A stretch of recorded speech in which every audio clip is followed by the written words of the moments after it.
இப்போ தான் மேட்ச் பண்ணி பார்க்குறேன். ஆமாம், நம்ம டைட்டிலுக்கும் நம்ம சேனல் பேருக்கும் இதுக்கும் இப்போ தான் மேட்ச் ஆகுதுன்னு. ஃபஸ்ட்டு வந்து கரெக்டாக 12 மணிக்கு பர்த்டே விஷ் பண்ணுறவன் நண்பன். நண்பனோட பர்த்டே டேட்டே தெரியாமல் இருக்கவன் உயிர் நண்பன். அவன் தாங்க நண்பன். என் நண்பன் இப்போ காப்பிரைட். சரி, அடுத்த ஒரு மீம்ஸ் போயிடுவோம். டைட்டில் பார்க்கணும். இந்த இப்போது நியூ இயர் சம்மந்தப்பட்ட ஒரு இப்போ நியூ இயர் இப்போ கரண்டில் இருக்கிற ஒரு விஷயந்தான். இந்த நியூ இயருக்கு ஏதாவது கெட்ட பழக்கம் இருந்தால் அதை விட்டுருங்க ப்ரோ.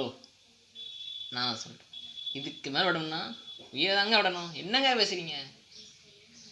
இப்படியே வருஷம் ஒரு ரீசொல்யூஷன் ஒன்று சொல்லிட்டு ஒன்றா எடுத்துக்கிட்டு நீங்கள் இவெல்லாம் கெட்ட பழக்கம் விட்டுரு, அப்படிலாம் பண்ணாத, இப்படி கரெக்டாக எல்லாம் சொல்கிறீங்க. ஓகே, ஒன்றுமே இல்லைடா, நான் நல்லாவும் இல்லைடா.